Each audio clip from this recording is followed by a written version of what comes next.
Good afternoon, everyone. How's everyone doing? All right. If you could please have a seat, we'll be starting very shortly. We know we have a time deadline as we have our 6 o'clock p.m. Widener Steps class photo that we need to get to, so we need to be chop on this.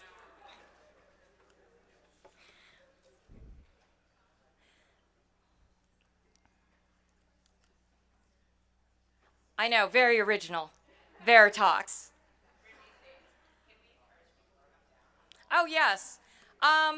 This is a IMAX theater experience where it's better if you come up front. So the bad kids in the back row, can you please move up front and make your speakers feel a little bit better? Please, thank you.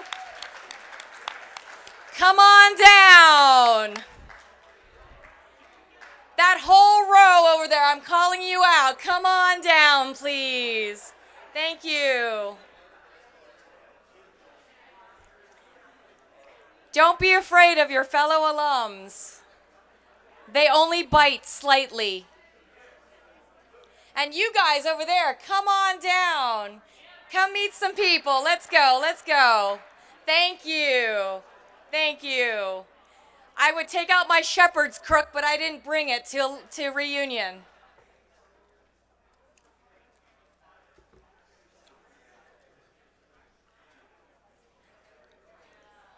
As Irv DeVore from Human Behavioral Biology used to say, no, he didn't really actually say this, the first 3 rows are open. It's spitting distance. No. Come on up.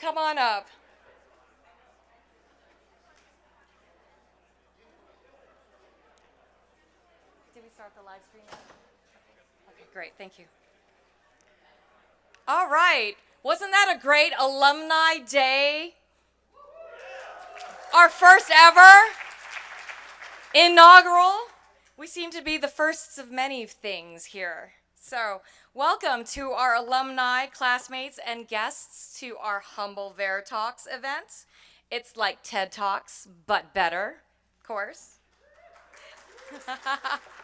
As I mentioned before, one housekeeping note, please remember that our class photo, and you want to be in it, will be taken after this event at 6 o'clock at the Widener Steps. In the next hour, we will have a chance to hear from the members of the class of 97 on a wide range of topics that they are passionate about and what we've learned since leaving these hallowed halls at Harvard.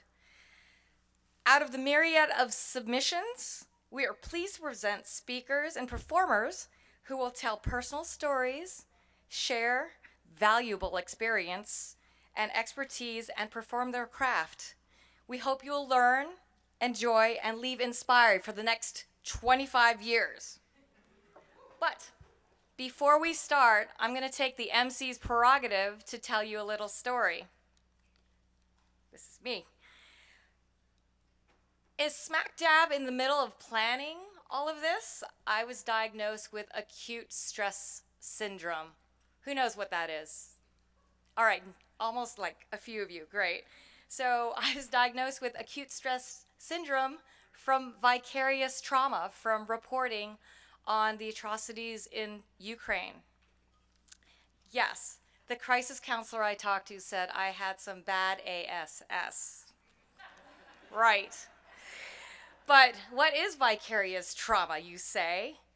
It is an acute psychological impact that people exposed to continuous violence and trauma experience. You may be familiar with it with watching scenes from 9/11 or from the recent multiple shootings. I didn't know I had it. I didn't know it had a name. I didn't know it was ASS until I started crying every day for no discernible reason. Just burst into tears. And so I thought, well, you know what? Let me tell my brother. He should be close to me. And his reaction was not the best. He laughed at me. He said, vicarious trauma? What's that? I think he was just uncomfortable, though. But note, that is not what you should do to be supportive to your little sister. But I felt guilty too. Why should I feel trauma vicariously when thousands of people are personally experiencing these atrocities in Ukraine and other parts of the world? When I have a cushy office, a stocked refrigerator, a loving husband, hello, loving husband, and of course, Netflix, which he thankfully pays for. And I thought I was a tough one. I was a captain of the fencing team where people were coming at me with large metal weapons. I climb Kilimanjaro. I ride motorcycles. Well, I had to talk it out with someone else other than my brother. Finally, I called my employer assistance line for some crisis counseling, and it was the best thing I could do because it was easy. They knew what to do. They made me an appointment. I could talk to somebody immediately, and they said, you are the strong one. You came for help. It's the others we worry about. Yes, the others that hold it all in, like I did, until I burst into the tears. And I wonder how many of you might burst into something else. I went out on a limb thinking that this stigma of this secret of having to call for mental health help and even having the guilt or even having this problem. But I had to remember, I was one of the strong ones. So I'm better now, and what I wanted to impart to you was something that helped me. It was a breathing exercise. Some of you might be experienced with the 5-5-5 or the box, but we're going to go 4-7-8. So what is 4-7-8? All right, you all are going to do this with me. All slouched in your usual position in assigned center B. We want you to sit up straight. Okay, for 4 counts, we're going to inhale. For 7, we're going to hold it. And for 8, we're going to exhale. All right, you ready? Yes. Are you ready? Yes. Great. All right, ready? Inhale. 2, 3, 4. Hold it for 7 counts. 5, 6, 7. Exhale for 8, 3, 4, 5, 6, 7, 8. Are you feeling better? Do you want to do it again? All right. Ready? In 1, 2, 3, 4. Hold. 1, 2, 3, 4, 5, 6, 7. Exhale. 2, 3, 4, 5, 6, 7, 8. And that's how I got through a lot of my ASS. So on the heels of Mental Awareness Month, I wanted to remind everyone to be strong, call for help when you need it, encourage others to do so if they need it, take a chance to be vulnerable like I am to you now, and don't forget to breathe. Be a badass. Don't let bad ASS get to you. Thank you. And now,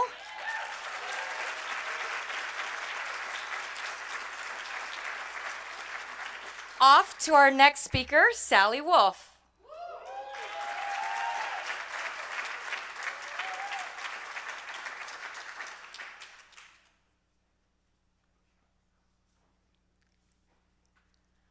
My excitement was palpable as my parents and I approached Harvard Yard. They had driven me up from New York, our trunk a predictable mess representative of my last-minute attempt to pack whatever I thought I might need. As we pulled up, I felt ready to move into my assigned dorm at a school that already felt like home. Because it had been for 4 years. You see, that was not only the story of how I arrived as a freshman in 1993, but also the story of how I returned yesterday in 2022. I didn't exactly expect my parents to be dropping my 47-year-old self off for our 25th reunion, but I also didn't expect to be coming back here immunocompromised, let alone immunocompromised in the midst of a pandemic, let alone a pandemic uptick. But that is exactly how I arrived. We don't necessarily get places the ways we expect to, but how we look at the journeys we take and whether we choose to seek and find and ultimately make meaning of the paths we do take, that matters so much more than the path itself. Meaning is ours to make, and when we make it, when we can look back at our paths, not only at the parts we've chosen, but also, and especially, at the parts that were chosen for us, the twists and turns and shifts and scars that uniquely combine to be ours within the decades we all have shared. When we reflect back in a way in which we make meaning, we prime ourselves to grow through what we go through. We hear so much about PTSD, but if we make a bell curve of resilience, PTG, which is post-traumatic growth, is achievable and much more common than we realize. And the best tool to get there is the choice to make meaning, to choose meaning in our stories. Much of my recent story involves cancer. There was the then early stage breast cancer I shared at our last reunion, lucky to be behind me, or so I had thought. But barely a year after we last gathered, my oncologist felt a new lump in my right breast and a PET scan lit up in my left hip. Both soon turned into biopsies and soon after, new diagnoses. And just like that, the vocabulary changed. Metastatic, incurable, stage 4. Here's an equally true version of the same story. My past 6.5 years have been the best of my life. Medically, I've been incredibly lucky. Yes, it came back and it spread. But how lucky am I that it only spread a little and that it's been super responsive to my medicine? A medicine first approved by the FDA the year before I needed it. And beyond the good fortune in my body, cancer has gifted me countless silver linings alongside the scars. Stepping into work that feels like my calling, connecting with others in the deepest ways I've ever known, experiencing unique life moments, seeing my bald beauty featured in a Netflix documentary and on a Rockefeller Center flag, things that never would have happened without cancer. How we tell our stories matters, and the most important audience is ourself. Our neurons fire together each time we tell and retell our stories, and the meaning we choose to make, whether we describe things as ultimately serving us or simply as struggles that set us back, it matters. Neurons that fire together wire together, but it is never too late to re-examine the past through new eyes and shift the narrative. When we open our hearts to seeing the opportunities beside the obstacles, so much shifts. Decades ago, I remember feeling horrified, I was quadded, only to ultimately realize that Cabot House was the perfect home for me. half of which, and all of my roommates are here right now or online. The perfect home for me. Cancer is a lot tougher than an undesired housing assignment, of course, but the ability to find meaning grows in proportion too. And post-traumatic growth is truly magical. If you'd have told me when we graduated that I'd be speaking here today, I'd have imagined it would be because of something I accomplished, not survived. And the younger me, knowing so many of you would be arriving here with a spouse or your kids, I would have felt embarrassed to arrive here with my parents. But how lucky am I that they're still here, healthy, and just as excited and proud to drop me off here at Harvard as they were when we were all freshmen. We don't always get here exactly like we expected to. But unlike any forced academic distributions we knew as students, there is room for all of us at the good end of the resilience bell curve, that post-traumatic growth end of it. It doesn't require anyone else's validation or acceptance, just the subjective, authentic stories we choose to make out of the unexpected journeys we are called to navigate within each of our magical, meaningful lives. Thank you.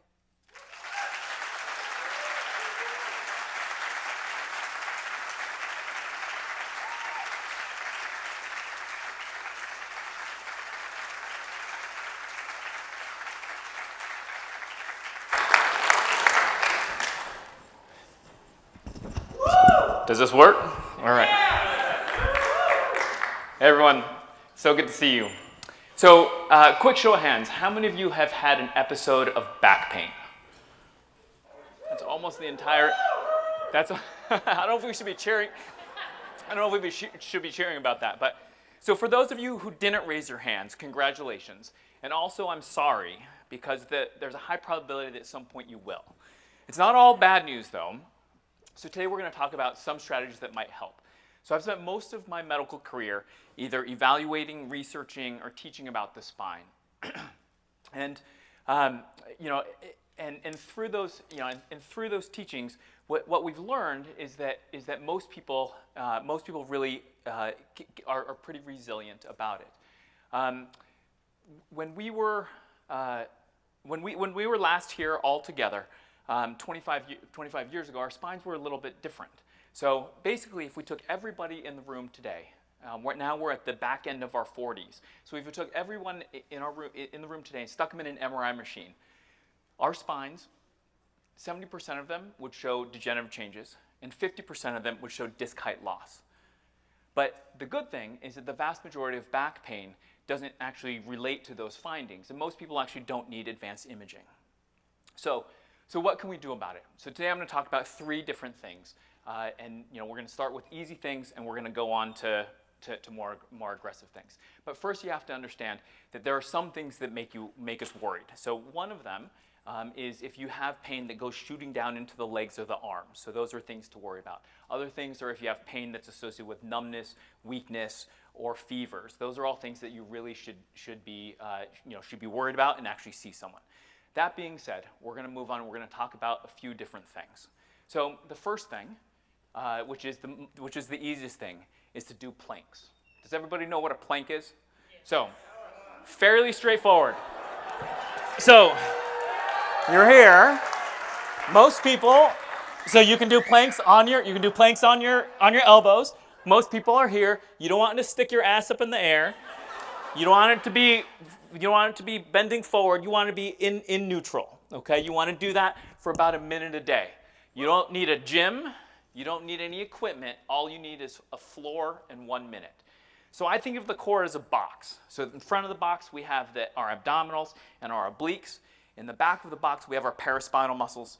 At the top of the box, we have our diaphragm. And at the bottom box, we have our pelvic floor. This box is our core. And our core is really the center of our movement. It's the center of our functional movement. And without that core, we can't do anything. Now the good thing is above the core, we have a really robust skeletal system. And below it, we have a very stable hip and pelvis.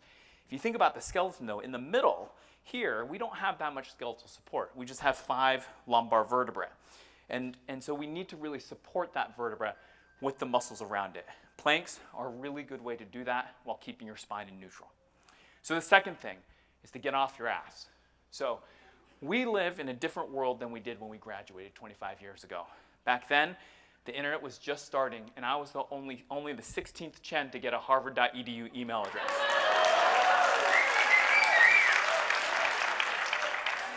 So Jack may have been like Chen 17 or 18 or something like that. I'm not really sure. But now they're probably in the thousands. These days, we literally live in front of screens.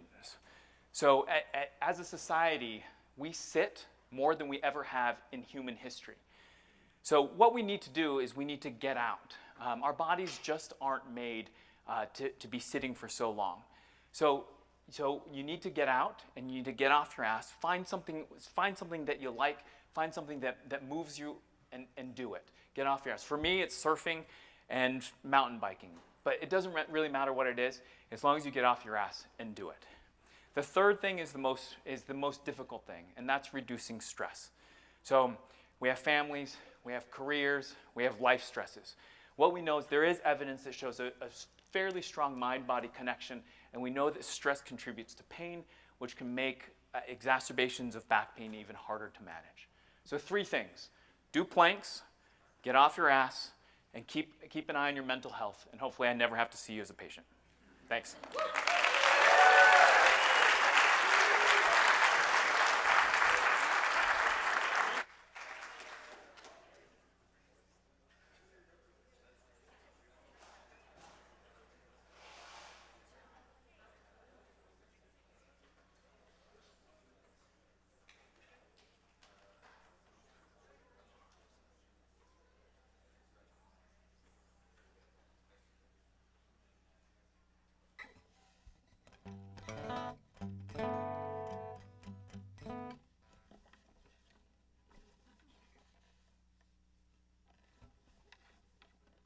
How's everybody doing?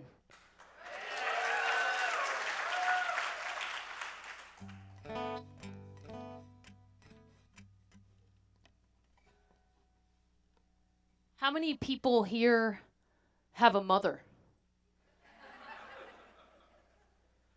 How many people here have a complicated relationship with their mother? I don't see quite enough hands going up. I loved my mother. She was the rock of our large family. She was renowned in the community for her volunteer work and for her considerable ability to raise lots of money for the causes she believed in. Yet I feared her and I craved her respect. My mother died in 2015, and after she passed away, I was sitting in her office going through some of her paperwork, and I discovered something about my mom I never knew. She had thoughts of her own. What? She had hopes and dreams that ranged far beyond the ramparts of our family life. This was a total shock to me. What intimate, rich histories and mysteries there are to the people we think we know the best.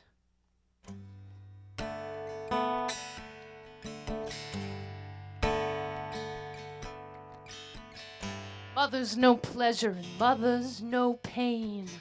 Mothers are warm and mothers are vain. And some are still wild, hearing only the wind in their veins. They're beautiful and tired, so full of love.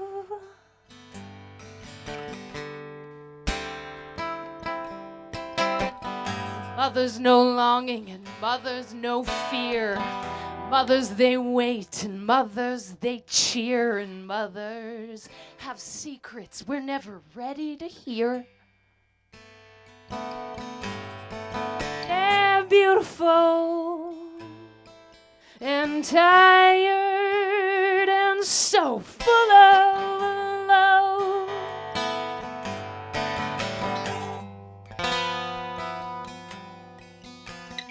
Old mothers, new mothers, one mother, two mothers, what would we do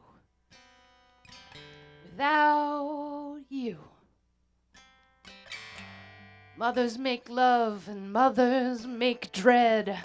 Mothers get lost and mothers get dead, and mothers are in way over their heads.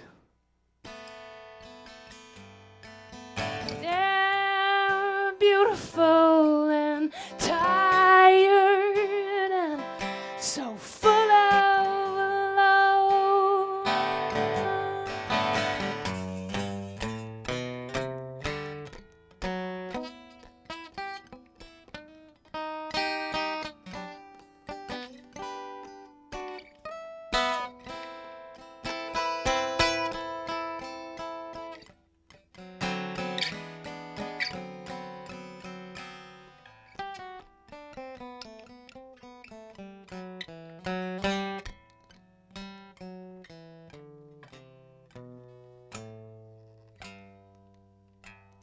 Mothers make love and mothers make dread. Mothers get lost and mothers get dead.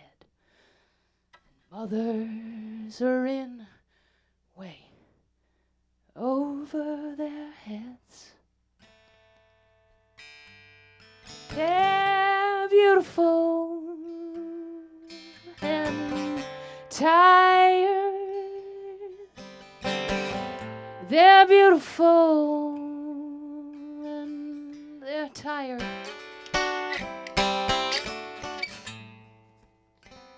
They're beautiful and tired, so full of love.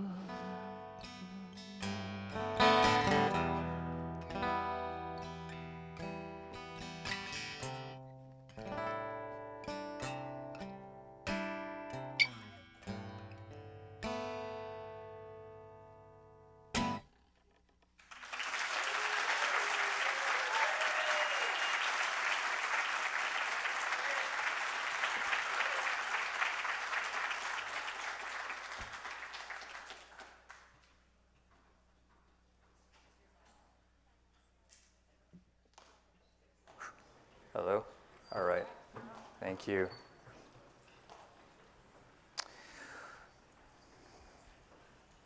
So let me ask you a question. Do you want to be normal?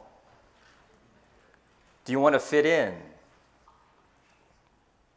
I don't know how many people know this, but 70% of all college-educated people who are blind in America can't get a job. Yeah, that means that the vast majority of people who look like me can't work, can't have a life. I've faced pretty bleak prospects growing up. Son of an immigrant family. My parents expected me to get good grades. Oh, I scratched that. I say it's straight A's. A fifth grade teacher, seeing me be very stressed out, said, you know, Jack, you don't have to work that hard. The government will always be there to take care of you if you need it. In the 10th grade, I went for an eye operation to correct a cornea defect. Unfortunately, my head involuntarily moved during the operation, and my eye hemorrhaged.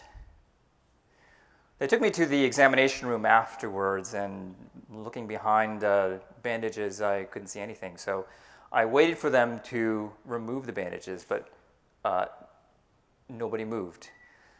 They peeled one way, and I waited some more, and again, nobody moved.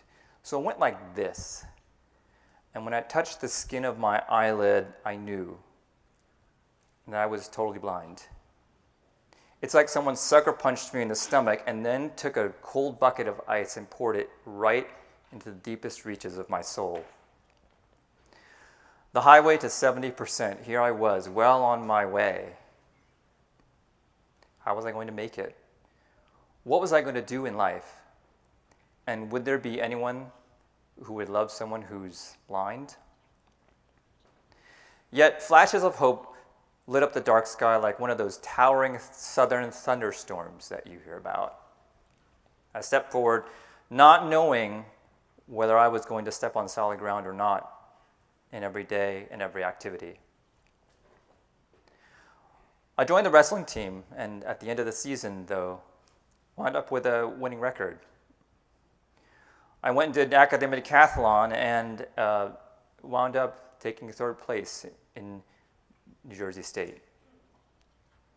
My grades did improve, but I was still out of the top 10% of my class. In the fall of my senior year, though, the biggest flash of my life came into being. I walked to the guidance counselor's office and placed that call to the Harvard's admissions department, and they said, "Mr. Chen, you've been admitted to Harvard." Maybe there was someone watching out for me. But what? How was that possible? How was that possible? Harvard was tough. Walking through Harvard Yard in a snowstorm, meandering paths crisscrossing this way and that, I couldn't find my way.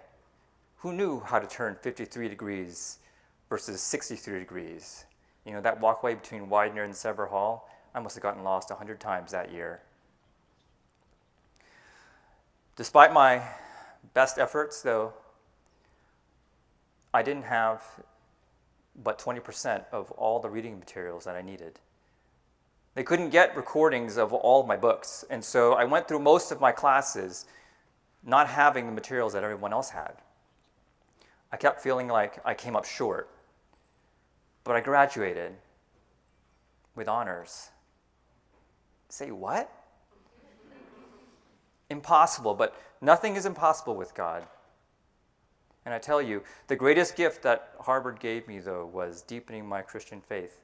I'll sum it up for you in this verse from the book of Romans. It says that suffering produces perseverance, perseverance, character, and character, hope. And so I say that nothing is impossible with God. While following college, the refrain kept repeating itself over and over again. I joined a startup.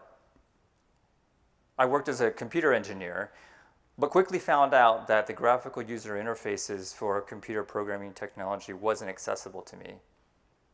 Yet, I emerged from the startup 5 years later, an inventor on a portfolio of 40 patents. I transitioned from engineering to law. I went to law school. Taking the bar exam, though, they wouldn't let me take the exam on a computer.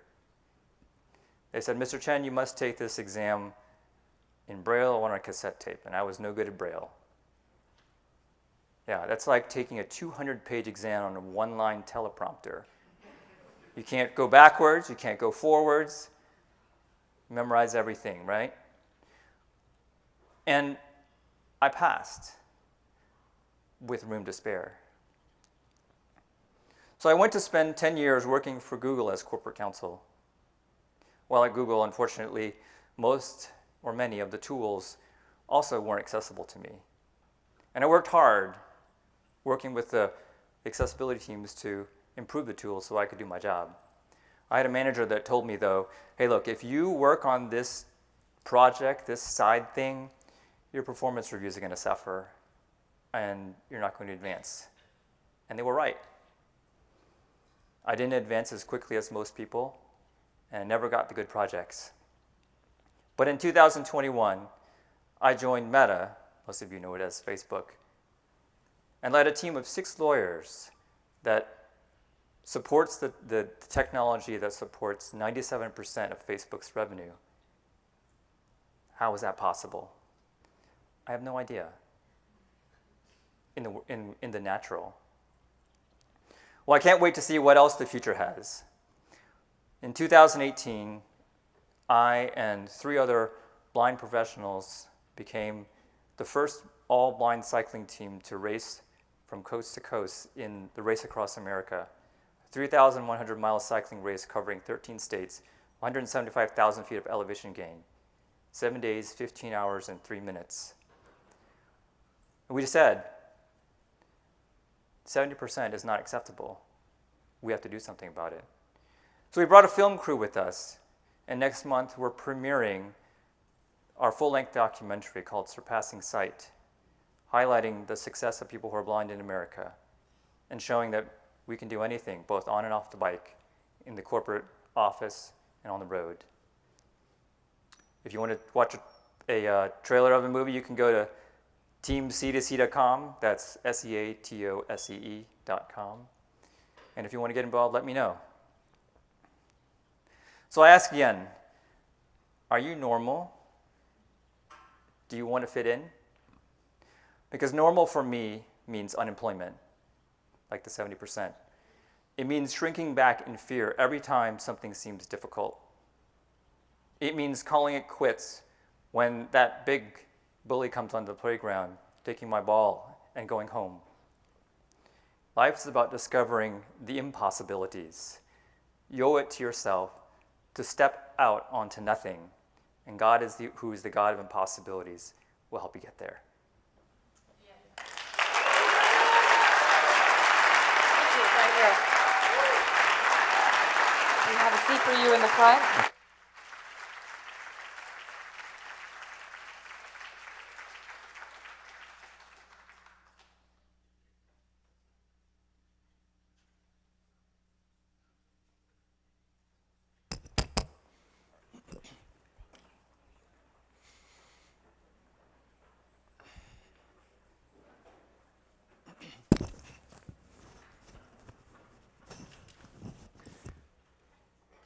My name is Henry David Thoreau. I'm a member of the class of 1837, and I'm the only member of the class who has shown up this year for our 185th reunion. I've made a point of being here because I wish to register a complaint. I submit to you, without boasting, but merely stating the fact, that I am one of Harvard's most accomplished alumni. My book, Walden, is the most widely read work of literary nonfiction written by an American author. Arguably, it is the most successful book of any kind written by an American author. It has been continuously in print for over 150 years. It has been translated into nearly every written language, and by now it is considered a classic of world literature.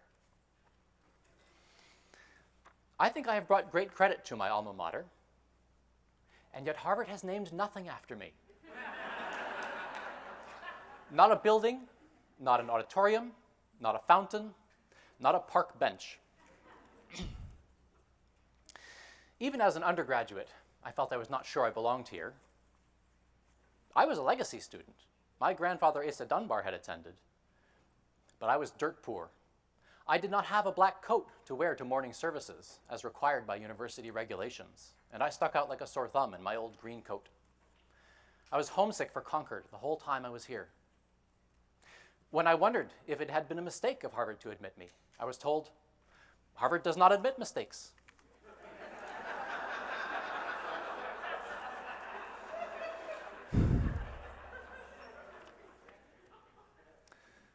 So I completed my studies, I returned home to Concord, and I made practically no use of my degree, or of the alumni network, or of the knowledge I gained in the classroom, save the classical and modern languages, which I made very good use of. 5 years after I graduated with my bachelor's degree, Harvard had the temerity to offer me a master's degree in exchange for no effort on my part, no studying, no testing, merely paying a fee. That was the custom at the time. I said, no thank you. I said, let every sheep keep its own skin.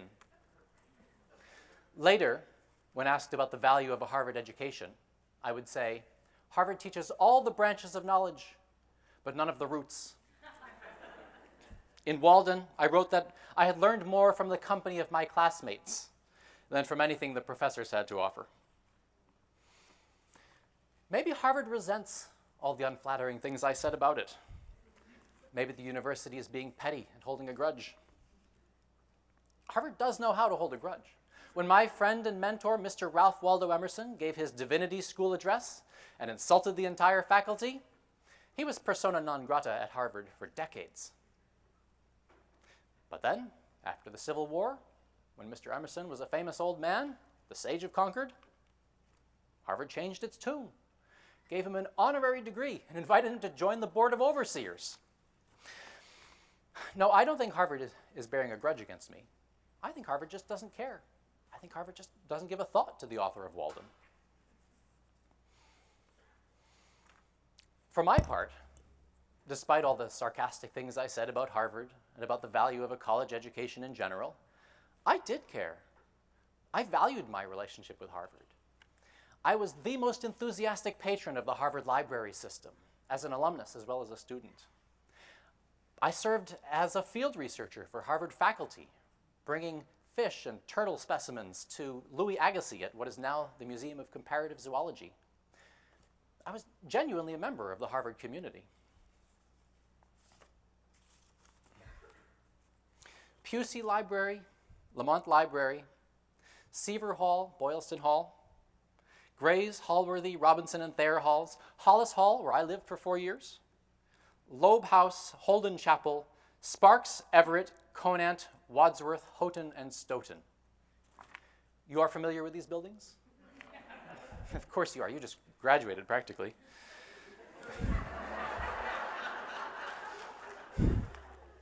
These buildings are all named after past presidents of Harvard and wealthy donors. That's fine. A policy of naming buildings only after past presidents of Harvard and generous donors, I could accept that. But there's no rule. Do you know who was never president of Harvard College and who was not a major donor? Mr. Ralph Waldo Emerson. And yet we have Emerson Hall. And Emerson Gate, and an Emerson Fund, and professorship at the Divinity School, and Emerson Fellowship at Houghton Library. I'm sorry, but all this for Mr. Emerson and nothing at all for me? It doesn't even have to be a building. In fact, I insist, don't build anything out of stone for me. I like the stones in the ground where they are. But a scholarship would be fitting, a reading room, a walking path.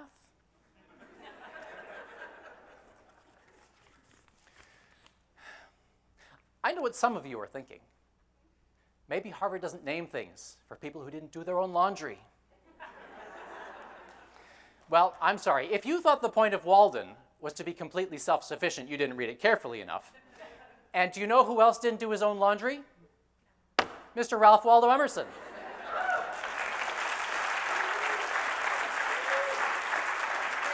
Great job. I did not know that.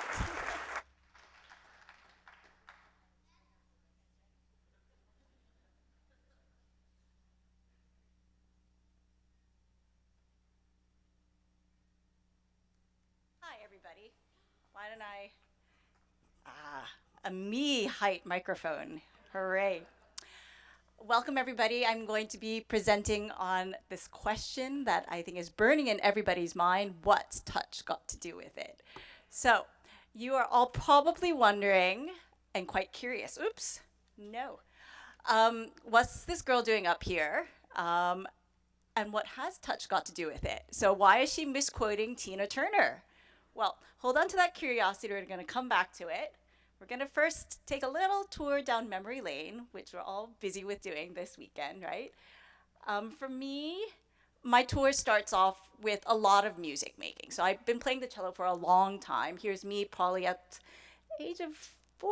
I'm probably sitting on a footstool. I have nice, big, wide, curious eyes, as you can see here.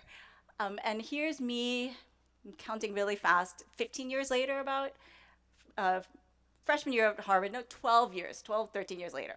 Freshman year at Harvard, at any rate, eyes not so wide. I have, by this point, imbibed a very different kind of philosophy or mentality or approach. And what one can see here, perhaps already a bit, but I know what I'm thinking, what I'm feeling, it's no pain, no gain.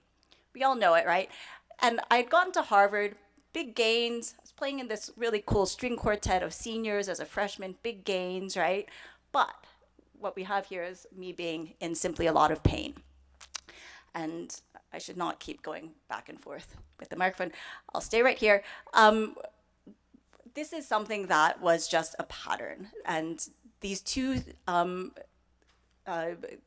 aspects of pain and gain were just simply really deeply intertwined. And it turned into, for me, a holy grail quest. With the question being, is it possible for me personally to play the cello well and to have it feel easy? Or in other words, is it possible to have the gain without the pain. For me, specifically, the question of movement became really key. And I started to notice some other aspects of movement. Things like that sometimes when you move, it can feel lighter and easier than at other times. And I want for you all to do a little experiment with me now. So I want you all to do something that I know you can do, namely touch your nose. So yeah, let's touch our nose. Let's now just wiggle our fingertips and scratch our nose. Now tell me all, does this feel easy or does this feel difficult? Right? Okay, we're gonna do the same thing, except instead of touching our noses, we're just gonna hold our hands right in front of our nose, right? And imagine that you're gonna be doing this for 10 minutes, 20 minutes, an hour, 2 hours, 3 hours. This is about the amount of time that one can spend at different types of activities that we do with our hands. Does that feel like it would be easy or difficult to do? Right? Same motion, same placement of the hand, very different sensation, right? Very different feeling of lightness and of ease. And I see my slides are moving forward without me, but doesn't matter. So that led me simply to the question, how do we move? Which is, when I started this quest, a question that I thought I knew the answer to. I thought I knew that the body is namely a collection of pulleys and levers, essentially muscles around joints moving the limbs. If this were the case, though, if this were the full story, why is it sometimes that movement feels easier and sometimes feels more difficult, right? So in my quest to find a way of playing that would be easier and lighter, would be integrating that, I came upon a technique. It's a really tricky word to remember. It's not key to this presentation, but it is key actually in the end to the quest that I had and what I have gone on to pursue. It's this technique called dyspokinesis. And at the basis of dyspokinesis is this belief that when we reach out to touch something, that we don't squeeze the muscles. And in particular, when we reach out to touch and we want to feel what we're feeling. So if we look at just this baby chick in the picture, we see it, it's soft, it's fluffy. We're all inclined to reach out and to touch that softness, that fluffiness. And when we do so, how do we feel in our bodies? We can feel we're not squeezing the muscles. We're not going to grab that baby chick. We're going to stroke it, and we can feel that the muscles are not squeezing. They're not clenching, right? I got really fascinated by this question. Like I said, it turned into a holy grail. And I started a PhD several years ago. And I started to research then the whole system of touch in our bodies. And what did I find? I found that the touch sensors, they're throughout wired in all parts of our body. So they're wired into the brain for the central planning. And they're also connecting out to these funny things called muscle spindles that when they connect to the muscle spindles, they impact our reflexes, they impact our muscles and connective tissue. So touch is not just to feel things, it has a real impact throughout our body systems. And when we do something like squeeze, that system turns off. Just to highlight how completely amazing our bodies are and that ability of ours to move is, what we do know in science is that computers can be programmed right now to win every chess game against all the chess masters out there in the world, right? What a computer cannot yet be programmed to do is to move a single chess piece with the same smoothness as a 6-year-old child. What a computer lacks is that ability to touch, that whole sensory system that we have within our own grasp. Further scientific study that really highlights how essential touch is for movement. A study done back in 1894, they severed, unfortunately, the touch nerves of monkeys. What they found was that when that happened, the monkeys were no longer able to grasp that stick in their hand. The monkey could no longer move their hands or their fingers to coordinate any movement there. For myself, applying this to playing the cello, I don't know how many cellists there are out there, if anybody wants to know this secret recipe. It can be applied to more than playing the cello, of course. I found that when I learned to touch with curiosity, that those squeeze muscles would relax, and I could play really literally for hours without tiring, without pain, and with a lot more joy, and in the end, actually better results. What was important, though, was to get back in touch with that curious child again. And I like to compare this touching with curiosity to taking the off-ramp off of a highway, to rolling down the window, hanging our heads out, feeling the breeze, taking in sensations and experiencing things again. And what I discovered in the end is that by taking that freeway off-ramp and letting in touch sensations and curiosity, that holy grail was essentially within myself.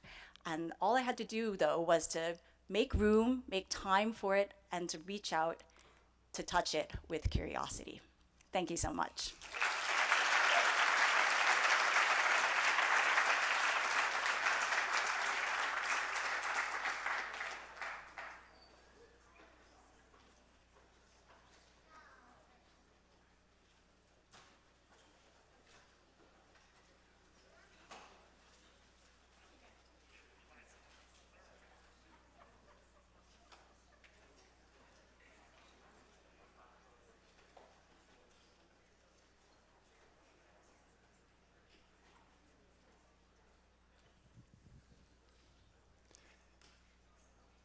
As a practicing theologian, the hardest question I ever got came a few years ago.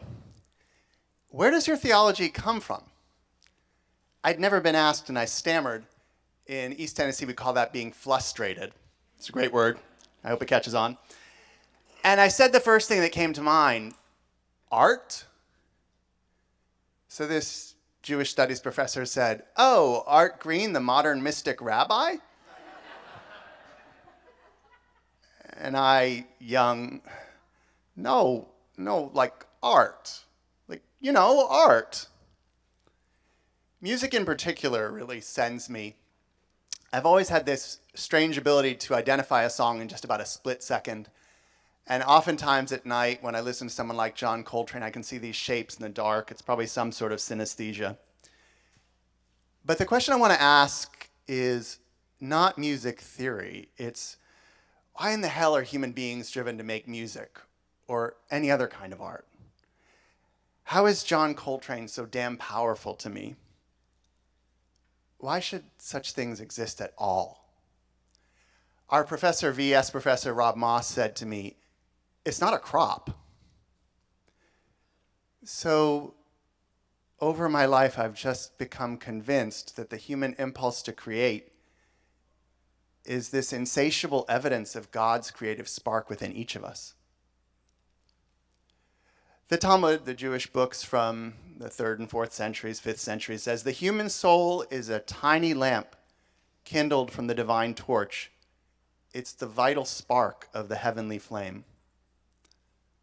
Honestly, as you've heard from all these talks, living a life of purpose, joy, and meaning is really hard. The world is full of trauma and secondary trauma. But I want to say today that courageous creativity is one of the ways we get through it.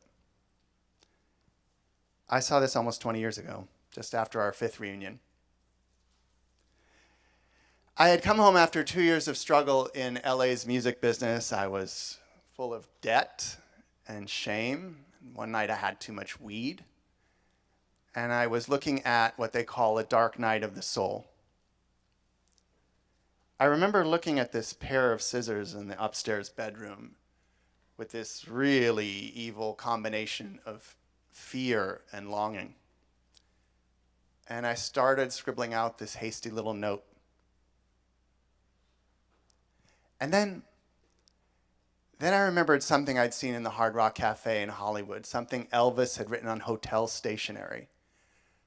God, help me make it through the night. And that made me think of Psalm 6, part of a liturgy I just started reading every morning. In Psalm 6 it says, I'm weary with groaning. Every night I drench my bed, my tears soak my couch. And somehow, knowing that those seekers, those artists, decades or even millennia ago, felt what I felt, wrestled with the same doubts, cribbed those drafts of what might have been suicide notes. That got me through that bleak time. It seems to me that for whatever they are, faith traditions are these storehouses of ancient artists' struggle to make meaning. And from them, emerging artists can make their own meaning with that mythic inspiration. The first time I saw that was about 2009. I was finishing up seminary. I was an intern at Beit Tshuva, which is a Jewish drug and alcohol addiction treatment residence in LA. Let's call him Sasha. He was a resident, a former teen pop singer, and he never could connect to prayer. He used to complain about it bitterly to me. He would say, every time we pray, it's like a missed opportunity to sing. So I thought to myself, and I said to him, you know, most of our prayers, Jewish prayers at least, come from psalms. And those were meant to be performed. So we read a lot of psalms, and then I played the U2 song 40 at the end of their third album. Ray, my college roommate, had taught me that that comes from Psalm 40. Sasha went on to write his own song, and he performed it at every Friday night service. At that moment, it was everything, every reason I had wanted to become a rabbi all at once.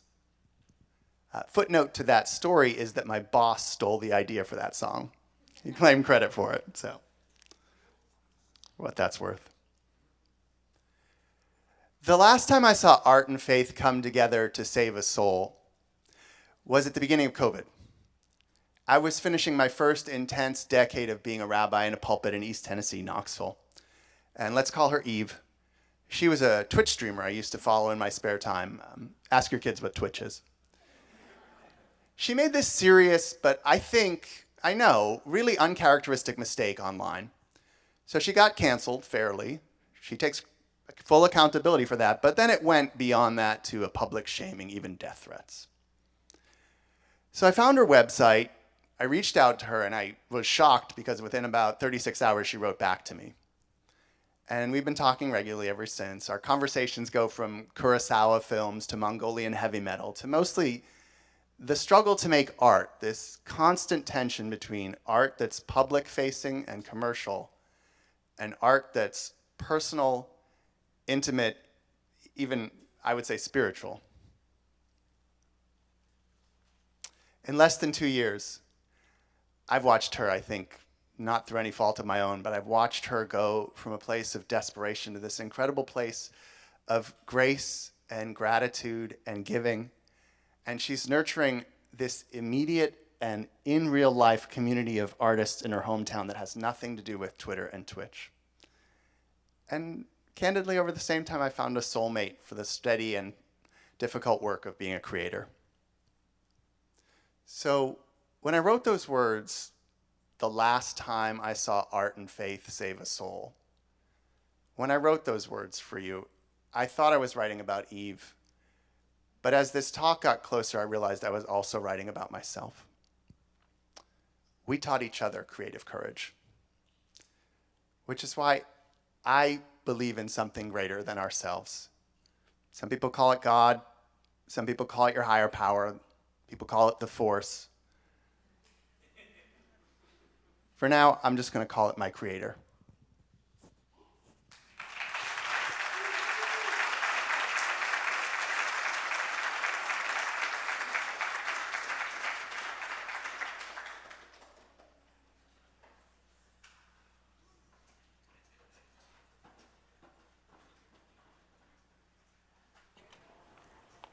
Yes.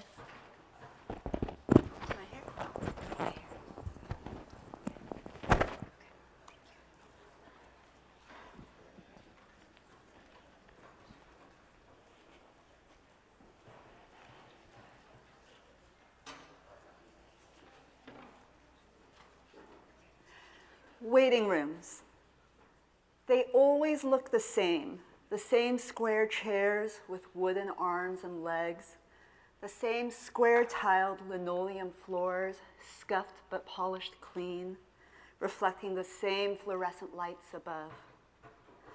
Nothing is the same. Nothing, nothing.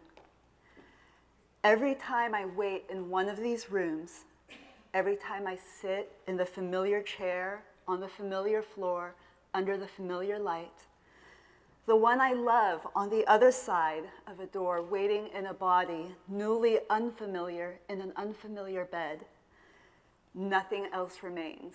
Nothing stays the same. Oh, this love, this ache that obliterates everything but this place where we wait. When I graduated from college, I didn't expect to someday list time spent in waiting rooms amongst my most formative experiences. Waiting for news of my dad after his stroke, waiting for updates on my dog Ella during her cancer treatments, waiting on test results of my own. Love will force us to let go of those whom we love. Sometimes loved ones leave, sometimes they change. Sometimes we must let go of the version of ourselves we have known till now. Life forces us to let go, but it also gives us a choice. Will we cling to what we have known and let go, only kicking and screaming? Or will we hold it lightly and let go with grace when the time comes? In those waiting rooms, I've found that holding our loved ones and ourselves lightly and letting go with grace creates clarity. Love reveals itself with a shattering brilliance that lights up even the darkest places. But sometimes love doesn't feel brilliant, just shattering. When we give our hearts and in return receive apathy, ingratitude, or betrayal, it's tempting to put our guard up, to rely on ourselves, to choose self-preservation. When I feel this way, I listen to the trees who live longer than I ever will, yet understand how to make the most of a fragile life. Listen, do you ever wonder if you love too much, feel too deeply, if you would be wiser to guard yourself from injury and neglect? I do. Sometimes I wonder like a plague. Then I go into the woods, tell the trees, whisper my secrets to the sylvan listeners. With wisdom, the Tongva people called a leaf and an ear by one word, anaanach. Sycamores know the hush that descends slow and gentle as they drop autumnal leaves, the return of birdsong with vernal birth. Live oaks stand steadfast, listen evergreen, withstand dissonance, await melodies. Together these ancients counsel me. They turn my confession into absolution. I do not have their centuries to live. I am but a murmur, then gone. So I love tenderly, choose bravely, fill my brief measure ere I run out of time. We Harvard graduates, we come to Harvard and leave Harvard with a strong sense of direction, or at least a strong sense that having a direction is the path to fulfillment. But then life happens, and we learn the future doesn't exist yet, and we can't plan a path through a land that doesn't exist. One December day in Southern California, where I live, it rained. A rare and joyful event, so I went for a walk. Some families were out walking too, and I noticed every child was looking up, not ahead. I wondered, what are they looking at? So I looked up too. Rain. When children walk in the rain, they look up, tilt their heads back till grown-ups and houses disappear, fill their vision with what? I'll never know unless I look up too. Cashmere clouds, gentle droplets that kiss our faces, but only if we look through the treetops, trace the leaves against the sky, find haven amongst the loving clouds. Trees, as wise as children, also look up, reaching high to embrace the cloud gray sky. Receive raindrop kisses to illumine their leaves, kisses to set them verdantly aglow, to draw forth their secret music, songs glimmering green from rain-powdered leaves. I thought I needed to look ahead when walking, when living, but I'm learning to look up instead. I'm learning to let go of my need for direction, to let go with grace, to hold this life lightly and lovingly. Thank you.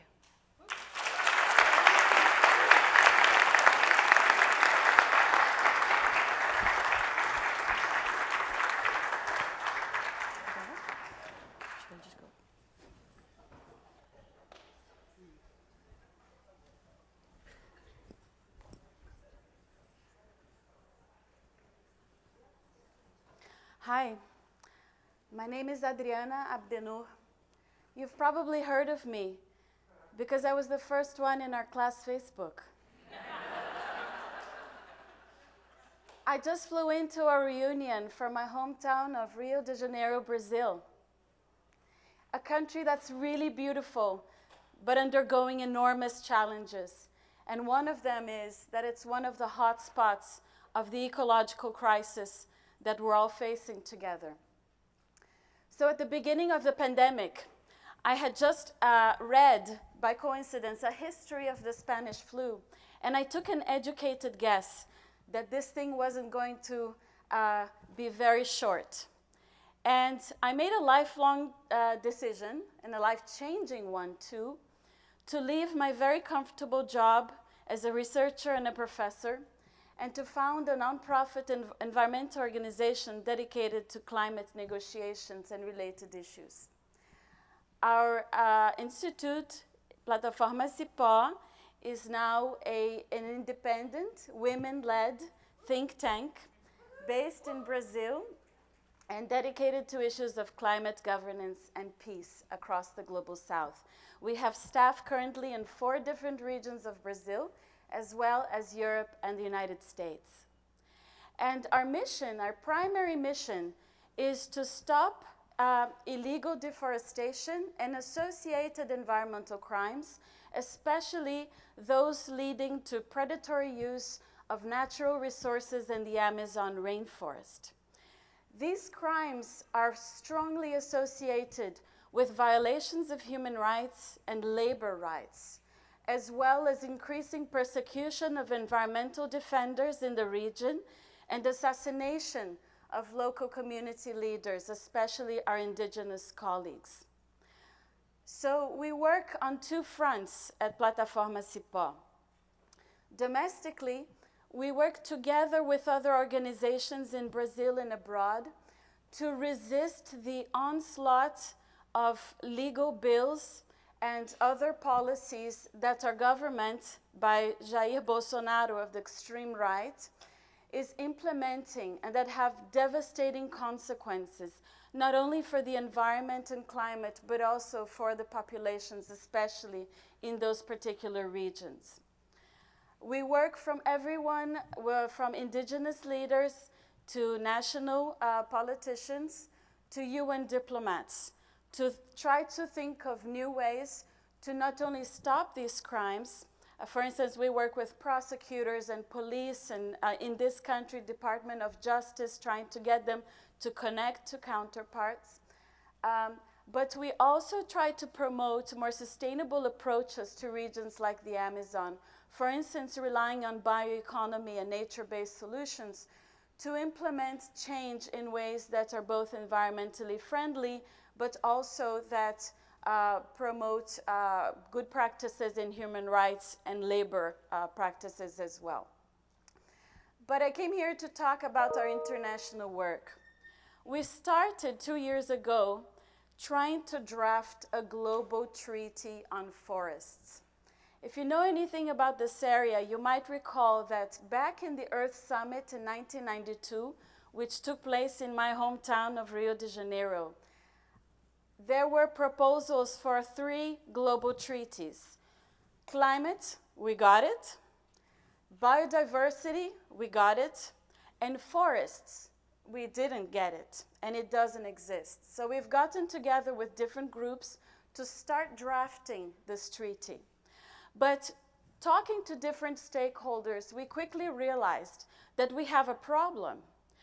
Negotiating a global convention requires very broad consensus among many, many member states of the United Nations. And the ecological crisis is fast deepening, as you know. We are simply running out of time to negotiate a global treaty for the protection of forests. So we've had to pivot and think of new ways to bring together different stakeholders for this very complex task of stopping environmental crimes and promoting more sustainable approaches. And this is how we're trying to do it. We call it the responsibility chains approach. And it's a governance model, multi-stakeholder governance model that will bring together private sector companies, finance firms, member states under a United Nations mandate, and civil society organizations such as our think tank to independently monitor the progress or lack thereof. It's a way to enact change, but also spread accountability along the entire commodity chain for the main products whose consumption and international trade is helping to drive deforestation in the Amazon. We are starting with 4 commodities: soybeans, beef, minerals, especially gold, and timber. These are the ones that are provoking the widespread illegal deforestation. And of course, with a government like what we have in Brazil right now, trying to open up indigenous lands and protected territories for these activities, the situation is becoming even more urgent. So even as I speak here, one of my colleagues is in Stockholm, at Stockholm Plus 50, which the United Nations is holding on issues of sustainability, to try to gather together not only champion member states, and we've identified already a dozen who would be willing to come on board, but also private sector companies, finance, and other civil society organizations, so that we can start designing these responsibility chains. The idea is then to connect these chains, link them up into what we call mesh governance through intersectoral dialogues and initiatives. And that, if we are able to buy enough time for the Amazon, may become the basis of a global treaty for forest protection. Will this work? We have no idea, but we have absolutely no choice but to give it a try. Will you join us? If you are willing to, consider bringing on board your organization, your company, or speaking to your government representative to try to persuade them to bring on board this initiative. And if you would like to find more information, you can come to our website. It's in both Portuguese and English, plataformacipa.org. Or you can just simply come talk to me. I'll be at dinner, and then I'll be dancing. Samba. Thank you very much. Obrigada. Fora Bolsonaro.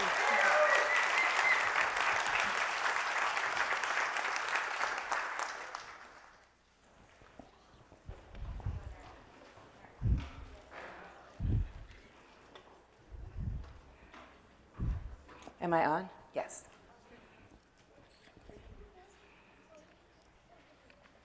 We moved every 2 years, falling from one home to another. Each house a new adventure, an opportunity to explore a space, to expand into my new reality, decorating new toys, new themes. Once they even packed us into a car in the middle of the night and we drove all night long. taking only what could fit in the van following us. The boys got a bunk bed, and the girls shared a full-size bed. 5 children sleeping in one bedroom. But we had so much fun. We stayed up at night listening to the old radio shows from the 40s and the 50s because television was not for children. We had books, 3 incomplete sets of encyclopedias, books on psychology and philosophy and history and race. We read and we researched and we talked. At home with my family, I was safe. But outside, there was fear. Talking like a white girl meant that I was attacked. A violent scratch that almost took my eye. I was harassed and teased, and I was always afraid. At 8 years old, I tried to learn to walk like them and to talk like them and to carry the shield of bravado that meant protection from those who would prey on the weak. I don't know that I could define the word assimilation yet, but I knew that it was necessary for survival.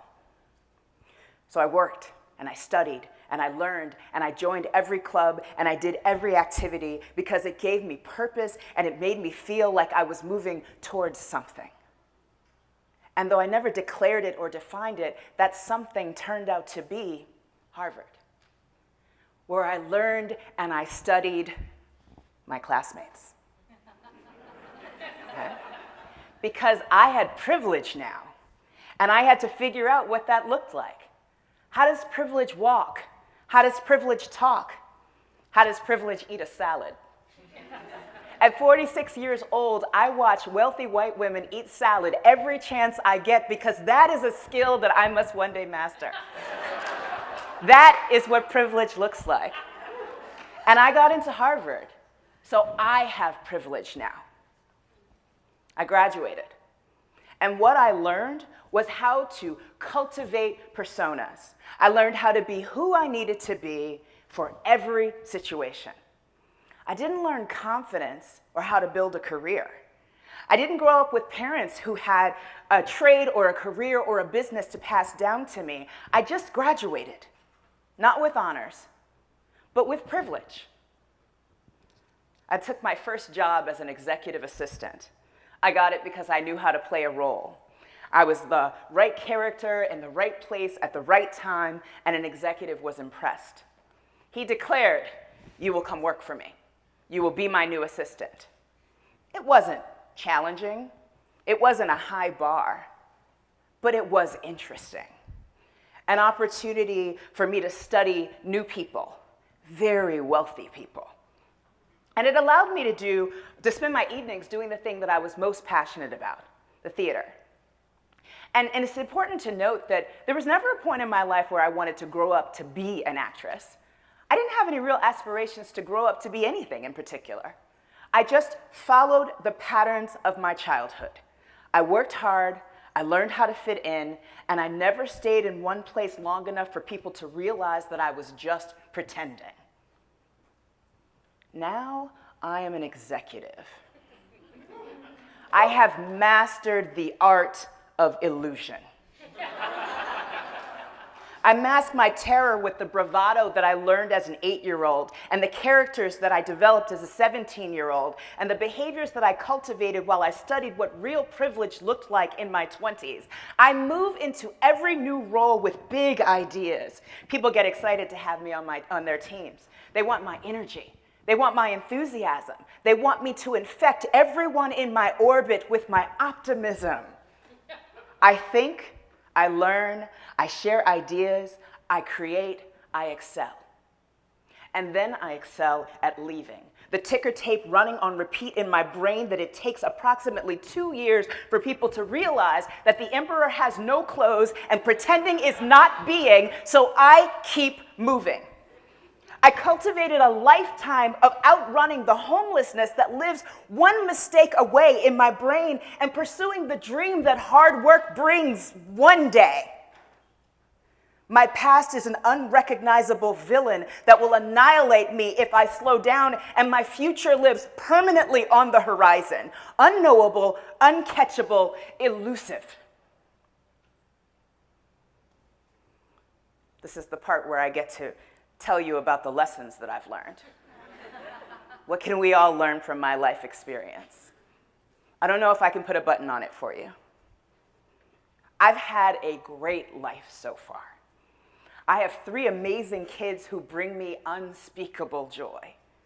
I am fulfilled by a love that I found later in life. I have enough savings that if I lose my job, I will not lose my home. And I have felt sadness so profound that I thought I would not survive it. But I did.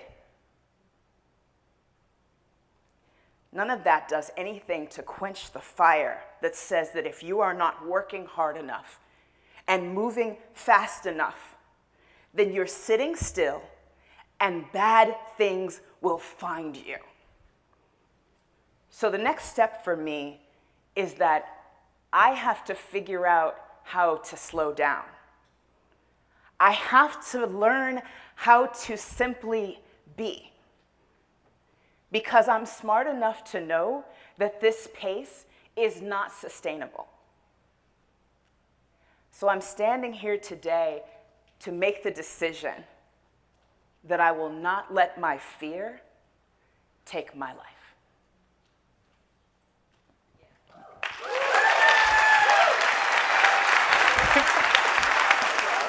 You rock.